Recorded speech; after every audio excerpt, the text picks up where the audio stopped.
So hi everyone, here are 7 tips that got me and my friend Sneaker into MrBeast's Dune Imperium Winter Invitational Final Table and into the money. So here are 7 tips that you can use too to win in your games, especially good if you're coming from X Immortality into Dune Uprising. So here we go. So tip number 1, you have to evaluate Imperium Roll cards very differently. Okay, a lot of power in Uprising is nested into the cards. Okay, cards that generate you resources and cards that generate you swords are very good. Okay, I think in X Immortality we are almost conditioned to look at like the persuasion number of cards. High persuasion is good, low persuasion is bad. Okay, but in Uprising, cards that have spice or water on them, when you reveal them, it almost feels like half an action at times. So a lot of times you do have to pick them up, and picking them up is not a bad thing. There are very few dead cards in Uprising. Just need to learn like when are certain cards good. So here are some of the cards that I think that you should consider. That I think in previous versions of Dune, you think that these cards are bad, but somehow in Uprising they're good. I think one of the reasons this happens, right? One of the reasons this happens is that you tend to draw a lot of cards in Uprising. Trashes are very significant early in the game, and because a lot of spies and there are a lot of draw one spaces, you tend to cycle your deck and you tend to draw a lot of cards. So the because you see a lot of cards, when you have resources on cards, like it just kind of adds up. And especially water is like amazing on cards. So do look at them, and they're great, even if they don't give you persuasion. So tip number 2, this game is a war and you have to fight to win. So I often have this saying with like some of my friends in Dune Imperium. I think if you do like watch me play, I play kind of avoidantly. Like, and if everyone does something, I'll avoid them and I'll still get the 10 points. Whereas like my friends like Lannister who would like aggressively fight. You know he's going to fight in this combat and that combat and try to win the tier 7 combat. Whereas I am much more fluid a player. Sometimes I go for the tier 7 combats, but I don't force it. Like I look at my intrigues and I say, okay, now the game's asking me to go into combat. But in Uprising, if you play like a sheep, you're gonna get killed by the wolves. Okay, so you cannot play like a sheep. You cannot just like play passively, try to scrounge up points most of the time. Okay, and you need to play like a wolf. You need to actively try to kill other players' troops.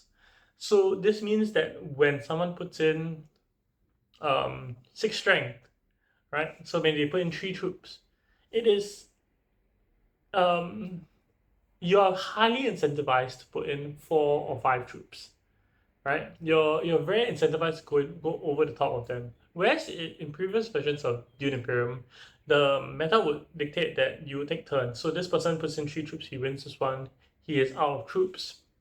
Next turn, I will go in with 6 troops, and I'll or 3 troops and 6 strength, and I will win. So that's what used to happen. Now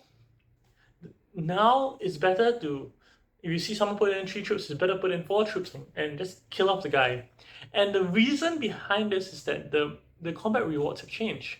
The combat rewards are giving you troops back, or giving you resources, giving you spice, water, spice, giving you resources to fight for the next combat. They aren't just giving you a point and nothing else anymore. So because of this, right, you just want to pick up combat wins, even if it doesn't match, you just pick it up, and kill off someone else's troops if they have an intrigue, force it out of them. Yeah, and actively hunt other people's troops. Be the wolf in this game. Be the wolf that kills the sheeps.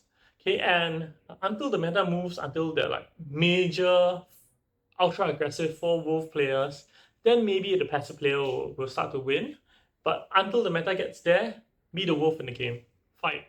And you don't always need sandworms to fight. You can always use like research station. You can always collect the spice and go to highliner early.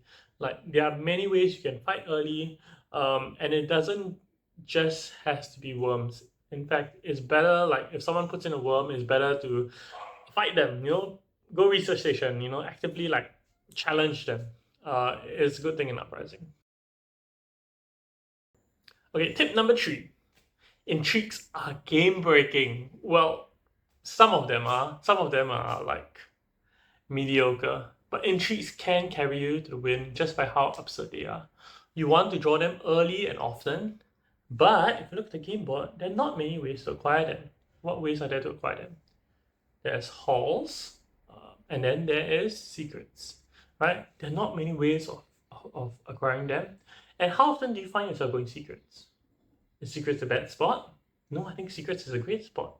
Do you really need that card and spy from espionage? No. And how often are you going halls? Like, one intrigue is a lot more than zero intrigue, so it makes people have to play against you differently.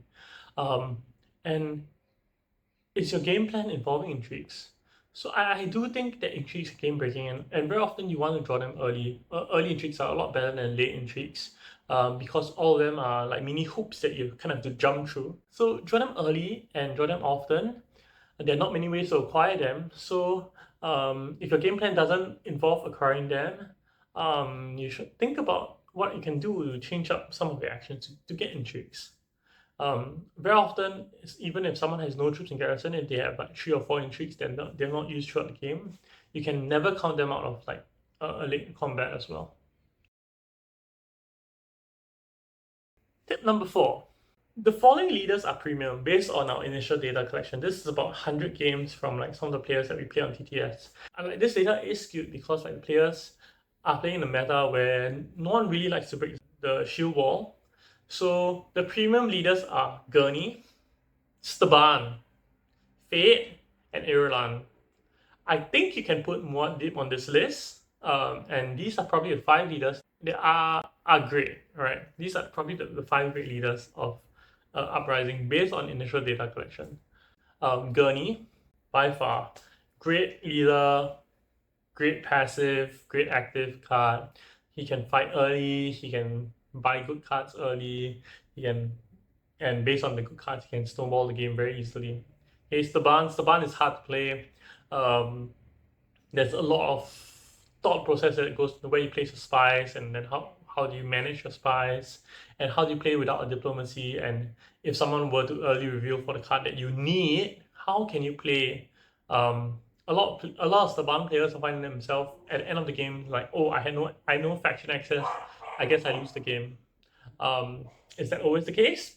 I don't think so. But yeah, Staban requires quite a lot of skill to play.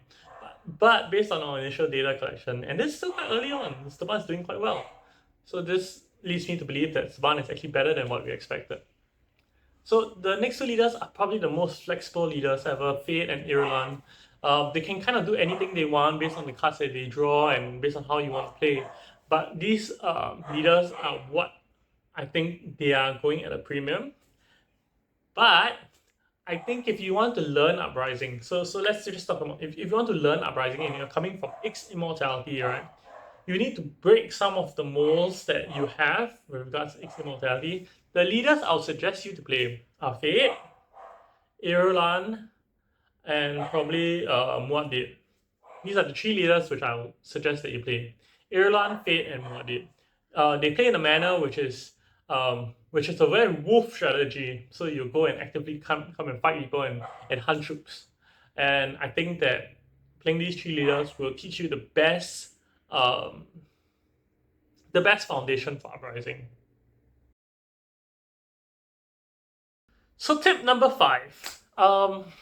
Due to how round 7 and round 8 are very significant because of the tier 3 combats. Tier 3 combats can give you anywhere between like 1 to 5 points, right? So because of this, because of how weighted the tier 7s and tier 8s are, doing massive like round 6 to round 8s are strategy. It is a good strategy, right? So in previously, like you can plan for 2 points for the end, but in this game you can even plan for 4-5 points to win the game, right? And so to enable this, right, who has a play pattern that is similar to this in Immortality?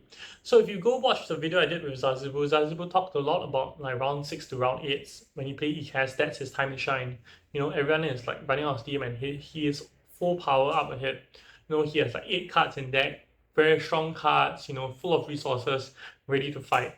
And yeah, this strategy of like trashing and having a streamlined deck and having a lot of resources and being ready to fight 6 to 8 is a very valid strategy. And I think it's best done with Fate and Irulan and supported with like cards that trash and Desert Ambush, and also like your ring also trashes as well. So a combination of this allows these two leaders to play in that style of like where ECAS would trash down to a small deck and then like kind of snowball the game at the end, or not really snowball the game, just like destroy the game at the end. All right, Fate and Iran can do this as well. So tip number 6, um, my tip number 6 is that you have to be aware of when the game is ending. Okay, even if someone is at like 4 points, 3 points, you have to be aware if this person can end the game, because I've lost so many games. I like round 7. I look at the board and like I take one glance and I think, okay, I don't think the game's gonna end this round. You know, I just go into autopilot mode and I kind of do my own plans. But I just miss out on the fact that this player is ending. And when you know that a player is gonna end the game if they win this combat, to win the game, what must you do? You must fight the player. So you must be very conscious round 7s, maybe sometimes round 6, but round 7s, you need to be very conscious of who's going to win the combat if they get everything they want. If they need to get everything in order to end the game, so let's say they need to put down one spy, right, to pull off 2 spies, right? You might want to consider going espionage. If they need more spies, you might want to go to the spy spaces to block them. If they need to put a worm into combat, maybe you want to go to like Stitch Herber to block them from getting hooks, or to block them from blowing the shield wall, or maybe if like they need Solari, you need to go to the 2 spots on board that give you Solari. Okay, so you need to be conscious about this round 7. Okay, round 7 you cannot autopilot and play by yourself. You must know when the game is ending, because the game can end very suddenly and very abruptly. Okay, so I've lost quite a number of games going into this autopilot mode round 7, and especially like nearer the end of the tournament when I think I know more. I think I relax a little bit, but be aware round 7s, the game can end. Just look for it. Okay, look for it. If the game's going to end, try to actively try to fight the player who's trying to end the game. Okay, tip number 7.